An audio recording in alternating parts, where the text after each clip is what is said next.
सांताक्रूजमधून विजयी झालेल्या एकमेव महिला आमदार व्हिक्टोरिया फर्नांडिस यांना ऐनवेळी मंत्रिमंडळातून डावलण्यात आलं। या अन्यायाच्या निषेधार्थ त्या रस्त्यावर उतरले असून आज कस्टम हाऊस समोर त्यांनी निदर्शनं केली। त्यांच्या समर्थकांनीही त्यांना साथ दिली। काँग्रेस सरकारमधील एकमेव महिला आमदार तथा माजी उपसभापती व्हिक्टोरिया फर्नांडिस यांना यावेळीही मंत्रिपदाने हुलकावणी दिली। सांताक्रूजमधील युगोडेपाच्या उमेदवार जेनिफर मॉन्सेरात यांना खंबीरपणे टक्कर देऊन मामींनी विजय संपादन केला होता। त्यामुळे कामत मंत्रिमंडळात मामींचं स्थान नक्की झालं होतं। पीडीए प्रश्नावरून माजी नगरनियोजन मंत्री बाबूश मॉन्सेरात यांच्या नाकी नऊ आणणाऱ्या मामींनी यंदा निवडून येताच नगरनियोजन खात्यावर दावा केला होता। यंदा मामींना मंत्रिमंडळात निश्चित स्थान मिळणार आणि त्या आधारे त्या सांताक्रूज मतदारसंघाचा कायापालट घडवून आणणार अशी त्यांच्या समर्थकांनाही खात्री वाटत होती। मात्र ऐनवेळी मंत्रिमंडळ विस्तार यादीतील मामींचं नाव रद्द करून त्या जागी पांडुरंग मडकईकर यांची वर्णी लावण्यात आली।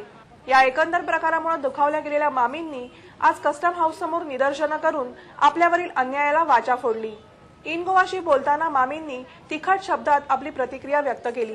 Today you know how I fought the elections against the money bags, against all forces which were destroying Goa, with one slogan that we are here to save Goa and Goans. My youth, now see how one of my youth here, how he spoke. He spoke with love like this. All the youth are ready to, they are saying we are going to give our life for you, going to give life because this is really injustice done. Not only for me, but the people, but the women of Goa, women everywhere. Why this injustice? Why they have kept me out? Let them give me one reason.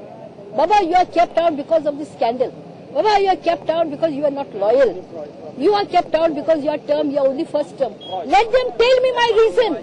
Why they are keeping me out? त्या म्हणाल्या की गोवा विकण्याचा त्यांचा मार्ग सुकर व्हावा यासाठीच मंत्रिमंडळात इतरांची वर्णी लावण्यात आली आहे। मात्र आपण त्यांना विरोध करण्याची शक्यता असल्यानंच आपल्याला मंत्रिमंडळात स्थान देण्यात आलेलं नाही। The reason is that if I am in the cabinet, I will not allow them to sell Goa, to do all sorts of rubbish which they have done in the past. I will raise my voice. They know that even if they give me bags and bags of rupees. Because I love my Goa and my Goan people, my youth, my women, everybody. I will not sell.